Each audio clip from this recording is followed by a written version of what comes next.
السلام علیکم ورحمۃ اللہ وبرکاتہ۔ یہ اس زمانے کی بات ہے جب مصر پر ریان بادشاہ کی حکومت تھی۔ ایک دن بادشاہ نے ایک عجیب خواب دیکھا۔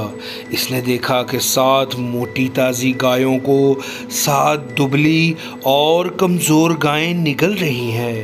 ایک دوسرے منظر میں اس نے دیکھا کہ گندم کے 7 خوب پکی اور بھری ہوئی بالیاں ہیں جنہیں 7 خشک بالیاں کھا رہی ہیں۔ بادشاہ کو یقین تھا کہ اس خواب کا کوئی عام خواب نہیں ہے بلکہ اس کا ضرور کوئی مطلب ہے۔ اس نے پورے مصر میں اعلان کروا دیا کہ جو کوئی مجھے اس خواب کا مطلب بتائے گا اسے منہ مانگا انعام دیا جائے گا۔ بڑے بڑے عالموں اور سیانوں نے بادشاہ کے اس خواب کی تعبیر بتائی، لیکن کسی کی تعبیر اس قابل نہ تھی کہ بادشاہ اسے تسلیم کرتا۔ ان دنوں بادشاہ کو شربت پلانے والے شخص کو وہ دن یاد آئے جب وہ جیل میں تھا۔ وہاں اس کی ملاقات ایک سچے اور نیک انسان سے ہوئی تھی۔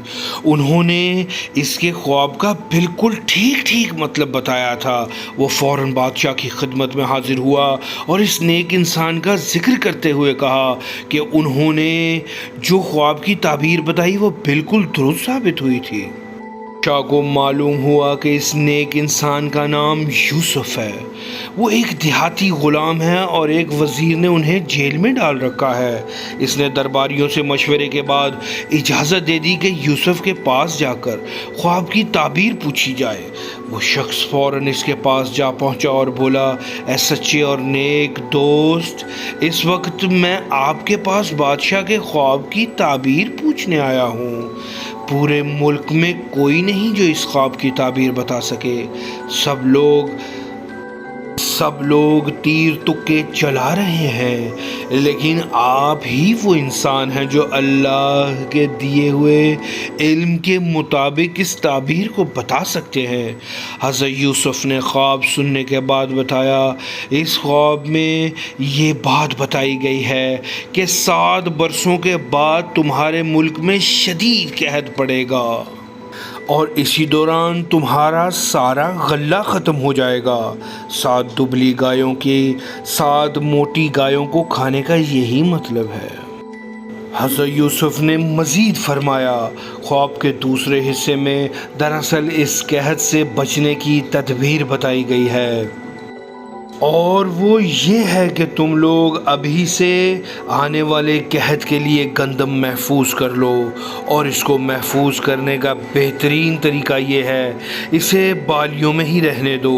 اس طرح گندم کو کیڑا نہیں لگے گا۔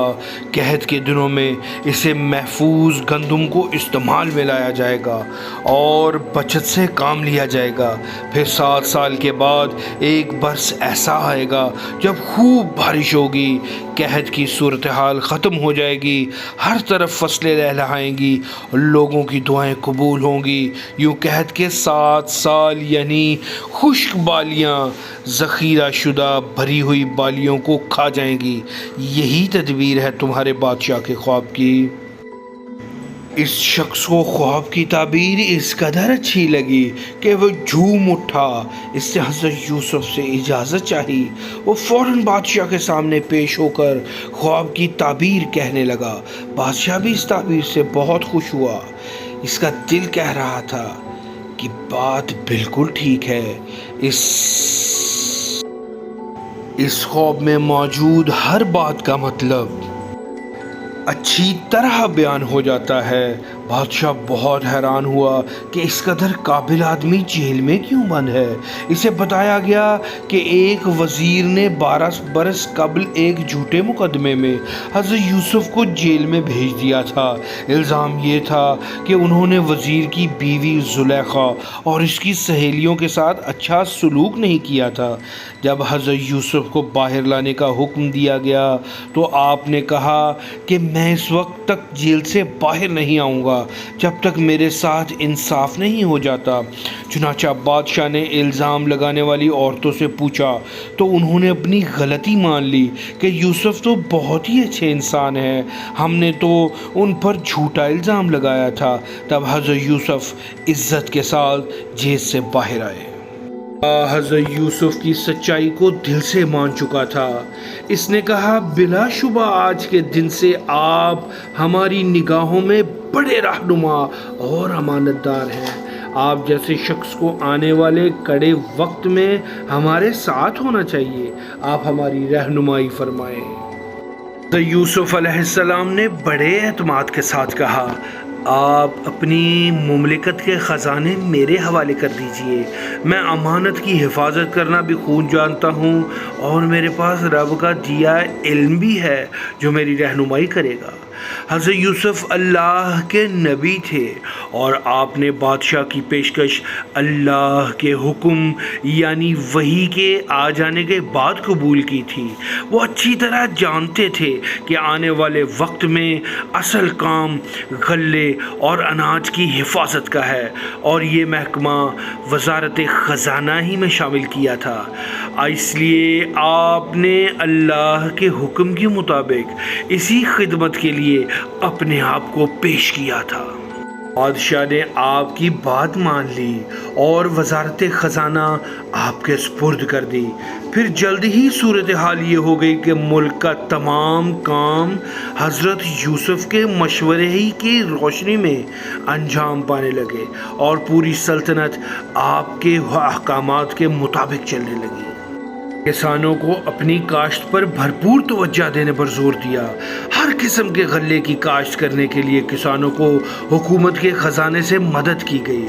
یوں 7 برسوں میں آپ نے دن رات کی توجہ بھرپور پیداوار حاصل کی۔ جب فصل پکنے کو تیار تھی تو آپ نے گندم کے خوشے یعنی بالیاں الگ کرا لیں۔ اس طرح کھانے پینے کی جتنی اشیاء بھی بازار میں ضرورت سے زیادہ تھیں آپ نے خرید لیں اور غلے کو ذخیرہ کرنے کا ایسا طریقہ بتایا کہ وہ خراب نہ ہو۔ 7 برسوں کے بعد قحط شروع ہو گیا۔ بادل مصر کے آسمانوں سے ناراض ہو گئے، زمینیں خشک ہو کر بنجر ہو گئیں، سبزہ غائب ہو گیا، لوگ بلبلانے لگے۔ یہی وہ موقع تھا جس کی تیاری حضرت یوسف نے کر رکھی تھی۔ آپ نے پورے مصر میں اعلان کرا دیا کہ جس کے پاس غلہ نہیں ہے وہ آ کر خرید سکتا ہے۔ کانان کے علاقے میں جب یہ اعلان پہنچا کہ بادشاہ غلہ دے رہا ہے تو حضرت یعقوب کے بیٹے بھی غلہ لینے مصر کی طرف روانہ ہوئے۔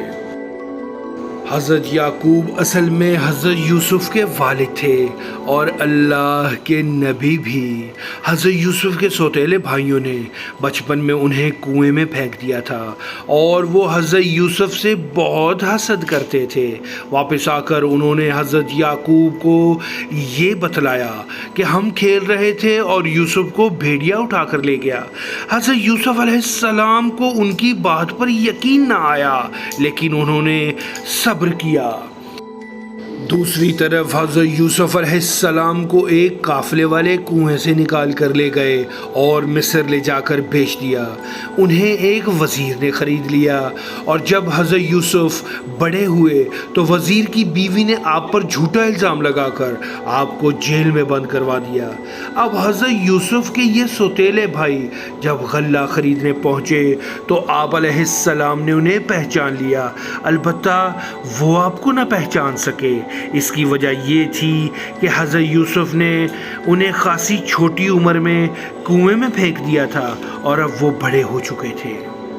غلہ خریدنے کے بعد جب وہ جانے لگے تو آپ نے بھائیوں کو روک لیا اور پوچھا کہ وہ کہاں سے تشریف لائے ہیں۔ آپ نے باتوں باتوں میں اپنے گھر کی خیریت معلوم کی۔ آپ علیہ السلام نے اپنے والد محترم حضرت یعقوب علیہ السلام اور سکے بھائی بنیامین کی خیریت پوچھنے کے بعد کہا تم لوگوں نے بتایا کہ ہم 12 بھائی ہیں تو غلہ خریدنے 10 کیوں آئے ہیں؟ باقی 2 کہاں ہیں؟ انہوں نے جواب دیا ہمارا 11واں بھائی کو بھیڑیا اٹھا کر لے گیا تھا جبکہ 12ویں بھائی گھر پہ ہے، اسے ہمارے والد نے ہمارے ساتھ بھیجنے کی اجازت نہیں دی۔ آپ علیہ السلام نے فرمایا فرمایا دیکھو میں نے تمہارے گھر میں موجود تمام افراد کے حساب سے غلہ دے دیا ہے، لیکن آئندہ صرف ان افراد کو غلہ ملے گا جو خود آئیں گے، البتہ تمہارے بوڑھے ماں باپ کو یہاں لانے کی تکلیف نہیں دیتا، مگر گھر میں موجود بھائیوں کو ضرور ساتھ لانا اور نہ کچھ بھی نہیں ملے گا۔ یوں آپ علیہ السلام نے ان بھائیوں سے، جنہوں نے بھائی ہو کر بھی آپ سے دشمنوں سے بدتر سلوک کیا، انتہائی اچھا برتاؤ کیا اور اپنے دادا ابراہیم علیہ السلام کی مہمان نوازی کی سنت کو قائم رکھا۔ پھر آپ علیہ السلام نے غلہ ڈالنے والے عملے کو حکم دیا کہ ان لوگوں نے غلے کی جو قیمت ادا کی ہے وہ بھی انہیں لوٹا دی جائے، اور وہ بھی اس طرح کہ انہیں علم نہ ہو۔ آپ نے یہ رقم اپنی جیب سے سرکاری خزانے میں جمع کروا دی۔ حضرت یوسف کے بھائی خوشی خوشی کانان پہنچے۔ جب انہوں نے غلہ اتارا اور ہر ایک جانور پر لدے غلے میں انہیں اس کی قیمت بھی پڑی ہوئی ملی تو وہ بہت خوش ہوئے۔ انہوں نے حضرت یوسف علیہ السلام کو عزیز مصر، اس زمانے میں وزیر کو عزیز کہا جاتا تھا، کی سخاوت اور دریا دلی کے متعلق تفصیل سے بتایا، مگر جب انہوں نے اگلی دفعہ بنیامین کو ہمراہ جانے کی اجازت مانگی تو حضرت یعقوب نے کہا ہرگز نہیں، کیا میں تم پر ویسا ہی اعتماد کروں جیسا یوسف کے معاملے میں کیا تھا؟ اصل بات تو یہ ہے کہ نہ میں نے اس دن تم پر اعتماد کیا تھا اور نہ آج تم پر اعتماد ہے، مجھے تو بس اپنے اللہ پر بھروسہ ہے، وہی سب سے بہتر حفاظت کرنے والا ہے اور سب سے بڑھ کر رحم کرنے والا ہے۔ حضرت یعقوب علیہ السلام نے بنیامین کو ساتھ بھیجنے سے صاف انکار کر دیا، لیکن جب گھر کا اناج ختم ہونے کو آیا تو بھائیوں نے پھر والد سے گزارش کی۔ گھر میں فاقوں کا خطرہ محسوس کرتے ہوئے حضرت یعقوب اپنا فیصلہ بدلنے پر مجبور ہو گئے، البتہ انہوں نے بیٹوں سے کہا کہ اگر تم مجھ سے پکا وعدہ کرو کہ اس کی ہر طرح سے حفاظت کرو گے۔ بیٹوں نے وعدہ کیا کہ جب تک ان کی جان میں جان ہے وہ بنیامین کی حفاظت کریں گے۔ حضرت یعقوب علیہ السلام نے انہیں نصیحت کی کہ جب شہر میں داخل ہو تو ایک ہی دروازے سے داخل مت ہو، بلکہ ہر بھائی علیحدہ علیحدہ دروازے سے شہر میں جائے۔ دراصل مصری کنعان کے رہنے والوں سے خطرہ محسوس کرتے تھے، اس لیے ڈر تھا کہ وہ 11 بھائیوں کو اکٹھا دیکھ کر ان سے حسد کرنے لگ جائیں گے یا ان کے بارے میں سوچیں کہ یہ مل کر کوئی ہنگامہ نہ کر دیں۔ حضرت یعقوب علیہ السلام نے اسی لیے انہیں علیحدہ علیحدہ دروازوں سے شہر میں داخل ہونے کی نصیحت کی تھی۔ حضرت یوسف علیہ السلام کے بھائی جب مصر میں داخل ہوئے تو والد کی نصیحت کے مطابق سب مختلف دروازوں سے داخل ہوئے۔ دوسری طرف حضرت یوسف علیہ السلام تک ان کی آمد کی خبر بھی پہنچ گئی تھی۔ آپ علیہ السلام نے فوراً سب کو شاہی مہمان خانے میں ٹھہرایا اور مناسب وقت پر اپنے سگے بھائی بنیامین کو علیحدگی میں بلا لیا۔ آپ علیہ السلام بھائی سے گلے ملے اور بتایا کہ میں تمہارا ہی بچھڑا ہوا بھائی ہوں۔ بنیامین نے حضرت یوسف کے گھر میں سارے حالات بتائے کہ کیسے ان کے بھائیوں نے والد سے جھوٹ بولا۔ بنیامین نے یہ بھی بتایا کہ اب وہ سوتیلے بھائیوں کا حسد کا شکار رہتا ہے، چونکہ والد کی محبت اس کے ساتھ زیادہ ہے اس لیے وہ اس کے ساتھ برا سلوک کرتے ہیں۔ یہ سن کر حضرت یوسف علیہ السلام نے فیصلہ کیا کہ وہ اپنے بھائی کو ان ظالموں کے حوالے نہیں کریں گے۔ آپ علیہ السلام کو اس بات کا بھی اندیشہ محسوس ہوا کہ وہ غلے کی لالچ میں بنیامین کو نقصان ہی نہ پہنچا دیں، لیکن مصر کا قانون تھا کہ کوئی اجنبی شاہی محل میں بلا وجہ نہیں ٹھہر سکتا تھا، اور حضرت یوسف علیہ السلام قاعدے کی پابندی کرنے والے انسان انسان تھے، اس لیے آپ کو اپنی خواہش کو پورا کرنے کے لیے کوئی صورت نظر نہیں آ رہی تھی۔ سوتیلے بھائیوں سے اپنا تعارف بھی نہیں کروانا چاہتے تھے، اس لیے آپ نے اپنی اس خواہش کو اللہ پہ چھوڑ دیا۔ اگلے دن جب برادران یوسف کو غلہ دے دیا گیا تو یوسف علیہ السلام نے چپکے سے ایک قیمتی کٹورا بنیامین کے کجاوے میں رکھ دیا۔ آپ علیہ السلام نے یہ کٹورا محض نشانی کے لیے بھائی کے کجاوے میں رکھا تھا۔ غلہ لاد کر جب یہ قافلہ روانہ ہو گیا تو حضرت یوسف کے ملازمین کو معلوم ہو گیا کہ ایک شاہی کٹورا غائب ہے۔ ان کا پہلا شک حضرت یوسف کے بھائیوں پر گیا کہ ہو نہ ہو ضرور یہ دیہاتی ہی اپنے ساتھ لے گئے۔ شاہی پولیس کے کارندے ان کے پیچھے دوڑے اور تھوڑے ہی فاصلے پر انہیں جا لیا۔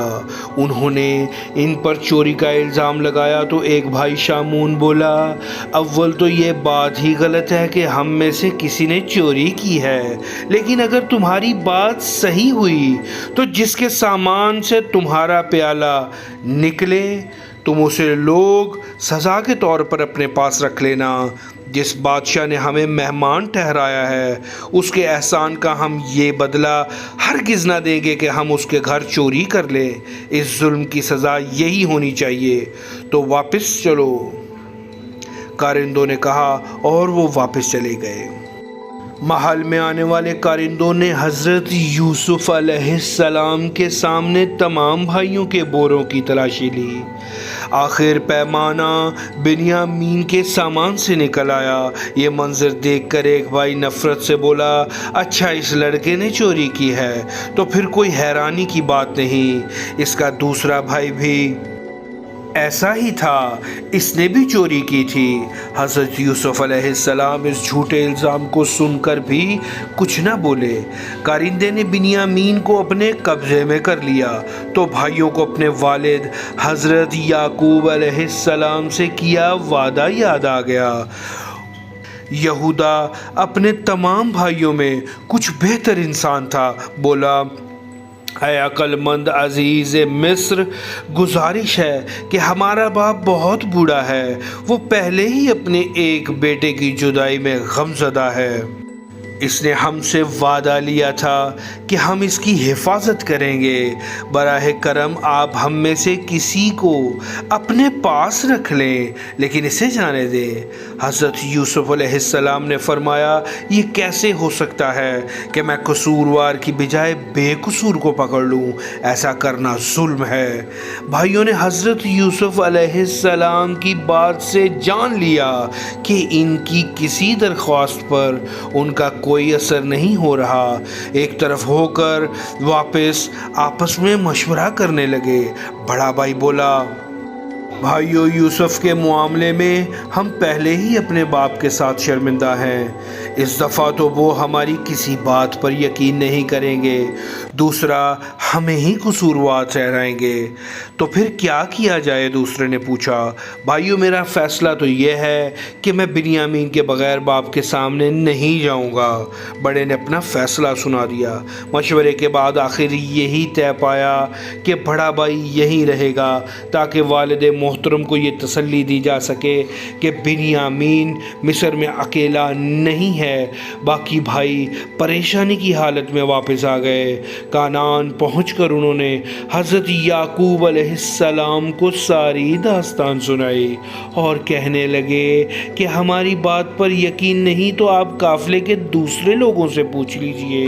حضرت یعقوب علیہ السلام بولے، میں تمہاری اس بات پر بھی صبر کروں گا، بے شک صبر بہت بہترین سہارا ہے۔ مجھے یقین ہے کہ اللہ میرے دونوں بیٹوں کو ایک دن مجھ سے ضرور ملائے گا۔ اس موقع پر حضرت یعقوب علیہ السلام کے سینے سے ایک ہوک سی اٹھی اور وہ ٹھنڈی آہ بھرتے ہوئے بولے، آہ یوسف کی جدائی کا درد، دراصل حضرت یعقوب علیہ السلام کو حضرت یوسف سے اتنی محبت تھی کہ بیٹے کی جدائی میں رو رو کر آنکھوں سے دیکھنا بند ہو گیا تھا۔ بھائی جھل بھن کر بولے، لگتا ہے ہمارے والد تو اپنے آپ کو یوسف کے غم میں ہلاک کر لیں گے۔ ایک نے بے رخی سے کہا، والد صاحب یوسف کا تو کام تمام ہو چکا، آپ علیہ السلام اب بھی اس سے ملنے کی امید لگائے بیٹھے ہیں۔ ادھر جب یوسف علیہ السلام کا بھائی تیسری دفعہ آپ کے سامنے آیا تو بنیامین کو قیدیوں کی بجائے باوقار طریقے سے حضرت یوسف کے سامنے دیکھ کر بہت حیران ہوا۔ منت سماجت کرنے لگے کہ اے عزیز، ہمیں اور ہمارے گھر والوں کو قحط نے سخت پریشانی میں ڈال دیا، پھر آپ نے ہمارے 2 بھائیوں کو بھی اپنے پاس رکھ لیا۔ ہمارے پاس اس مرتبہ غلہ خریدنے کی قیمت بھی پوری نہیں ہے، جو اشیاء ہم غلے کے بدلے دینے کے لیے آئے ہیں شاید وہ بھی آپ کو قبول نہ ہو۔ آپ ہمیں ضرورت مند سمجھ کر اپنی جانب سے احسان فرمائیے، بے شک اللہ تعالیٰ صدقہ اور خیرات کرنے والوں کو بہت اچھا بدلہ دیتا ہے۔ بھائیوں کی طرف سے یہ لب و لہجہ دیکھ کر حضرت یوسف کے لیے حیرت کا باعث تھا۔ حضرت یوسف علیہ السلام نے اپنے خاندان کے متعلق تو جانتے تھے کہ یہ لوگ کسی کے آگے ہاتھ نہیں پھیلاتے، پھر آپ نے والد محترم کا حال جان کر دل بھر آیا اور انہوں نے اپنے راز سے پردہ فاش کرنے کا پلان بنا لیا۔ حضرت یوسف علیہ السلام فرمانے لگے، کیا تم لوگوں کو یاد ہے کہ تم نے یوسف کے ساتھ کیا معاملہ کیا تھا؟ پھر اسی جہالت کا مظاہرہ تم نے اس کے بھائی بنیامین سے بھی کیا۔ بھائیوں نے حیرت سے حضرت یوسف کی طرف دیکھا اور وہ اچھی طرح جانتے تھے کہ بھائی کو کنویں میں پھینکنے کا راز تو ان کے علاوہ صرف یوسف کو ہی معلوم تھا، تو اس کا مطلب ہے کہ ہمارے سامنے عزیز مصر کے روپ میں یوسف علیہ السلام کھڑے ہیں۔ انہوں نے غور سے آپ کی طرف دیکھا تو حیرت سے اچھل پڑے۔ شاہی وقار اور شان کے پیچھے انہیں وہی معصوم صورت اور ہر کسی کا دل موہ لینے والا چہرہ دکھائی دیا تھا جس کا حسد میں انہوں نے وہ کچھ کر دیا جو کوئی دشمن کے ساتھ بھی نہیں کرتا۔ بے اختیار ان کے منہ سے نکلا، کیا آپ یوسف ہیں؟ حضرت یوسف نے کہا، ہاں میں یوسف ہی ہوں اور بنیامین میرا سگا بھائی ہے۔ اللہ تعالیٰ نے ہم پر احسان کیا، جو شخص بھی برائیوں سے بچے، مصیبت میں ثابت قدم رہے اور اپنے اللہ پہ بھروسہ رکھے تو اللہ اس کی نیکیوں کو ہرگز ضائع نہیں کرتے۔ بھائیوں نے جب سنا تو حیرت اور بے یقینی سے آپ علیہ السلام کی طرف دیکھنے لگے، لیکن اب اس حقیقت کو جھٹلانا ان کے بس کی بات نہ تھی۔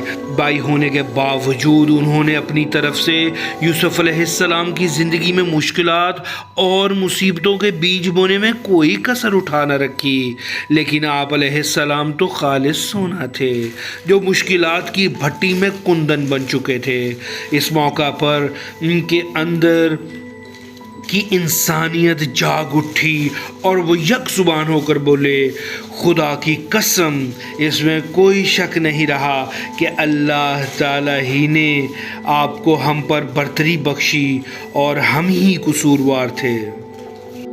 حضرت یوسف علیہ السلام نے اس موقع پر اپنے طرز عمل سے پھر ثابت کر دیا کہ آپ علیہ السلام واقعی عظیم ہیں۔ آپ علیہ السلام کو معلوم تھا کہ بھائیوں کے دلوں میں اس وقت کیا ہے۔ بھائیوں کے دلوں میں تو اس وقت خوف کی آندھیاں چل رہی ہیں۔ آپ علیہ السلام نے فرمایا، اے بھائیو، تم کسی خوف میں مبتلا نہ رہو۔ آج کے دن میری جانب سے تم پر کوئی الزام نہیں ہے۔ میری دعا ہے کہ اللہ تعالیٰ تمہارے قصور بخش دے اور تمام رحم کرنے والوں سے بڑھ کر رحم کرنے والا ہے۔ بھائیوں کو معاف کرنے کے بعد حضرت یوسف علیہ السلام نے فرمایا، اب تم واپس کنعان جاؤ اور میری یہ نشانی لیتے جاؤ۔ یہ کہہ کر انہوں نے اپنی قمیض ان کے حوالے کر دی اور فرمایا، یہ میری قمیض والد محترم کے چہرے پر ڈال دینا، اللہ نے چاہا تو ان کی بینائی واپس لوٹ آئے گی۔ دراصل حضرت یوسف علیہ السلام کو معلوم تھا کہ ان کی ہلاکت کی خبر پہنچاتے ہوئے ان کے بھائیوں نے ان کی قمیض ہی باپ کو دکھائی تھی۔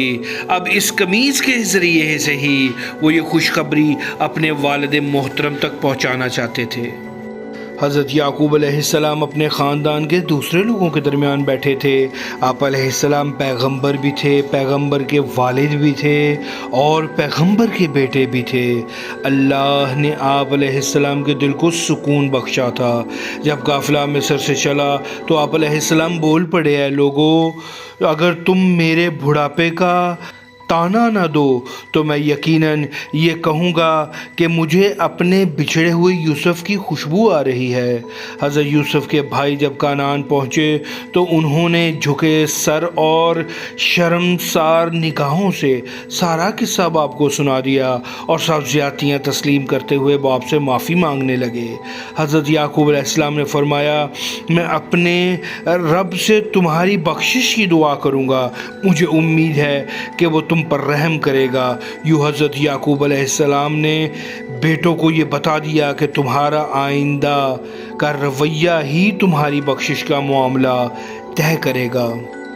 یوں مت سمجھنا کہ پرسوں تک تم ظلم و ستم کرتے رہے اور ایک لمحے میں معاف کر دیے گئے۔ اللہ کا قانون ہے کہ وہ انسان کے پچھلے گناہوں کو صرف اس شرط پہ معاف کرتا ہے جب انسان کے دل میں شرم، پچھتاوے کا جذبہ اور مستقبل میں اپنے آپ کو سنوارنے کا عزم ہو۔ حضرت یوسف علیہ السلام کے بھائیوں نے آپ علیہ السلام کی دی ہوئی قمیض حضرت یعقوب علیہ السلام کے چہرے پر ڈالی۔ اللہ کی قدرت سے آپ علیہ السلام کی بینائی لوٹ آئی۔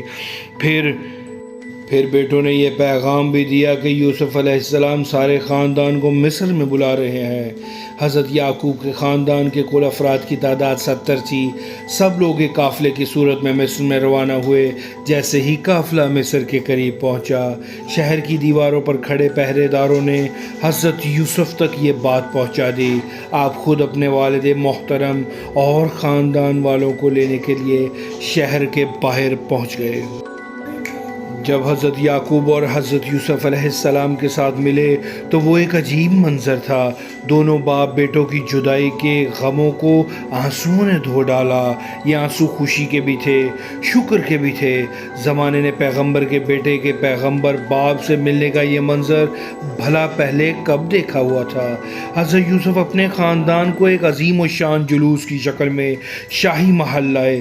جب دربار منعقد کیا گیا تو حضرت یوسف نے اول والد محترم حضرت یعقوب علیہ السلام اور اپنی خالہ اور سوتیلی والدہ کو اپنی شاہی نشست کے پاس جگہ دی۔ اس موقع پر حضرت یوسف علیہ السلام کو اپنے وہ خواب یاد آ گیا جو انہوں نے بچپن میں دیکھا تھا، کہ انہوں نے خواب میں دیکھا کہ 11 ستارے اور ایک سورج کو اپنے سامنے جھکتا ہوا پایا۔ انہوں نے یہ خواب اپنے والد محترم حضرت یعقوب علیہ السلام کو بھی سنایا تھا۔ انہوں نے پیغمبر کہا کہ اللہ تعالیٰ اس کے ذریعے آپ کو نعمتیں نازل کرے گا۔ اس واقعے کے بعد حضرت یوسف کا تمام خاندان مصر میں آباد ہو گیا۔ شاہ مصر نے حضرت یوسف کو زور دے کر کہا کہ اپنے خاندان کو مصر میں ہی آباد کرو، میں ان کو عمدہ زمین بھی دوں گا اور عزت بھی۔ حضرت یوسف علیہ السلام کا خاندان مصر میں ایک علیحدہ بستی میں آباد ہوا۔ اس کی وجہ یہ تھی کہ حضرت یعقوب نہیں چاہتے تھے کہ ان کی قوم پر مصریوں کا شرک اور بد اخلاقی اثر انداز ہو، اور وہ یہ بھی نہیں چاہتے تھے کہ مصر کی شہری زندگی انہیں دیہاتی زندگی کی سادگی سے محروم کر دے۔ حضرت یوسف کی باقی زندگی مصر میں ہی بسر ہوئی اور آپ علیہ السلام 110 برس کی عمر میں فوت ہوئے۔ آئیں اپنی اصلاح کریں۔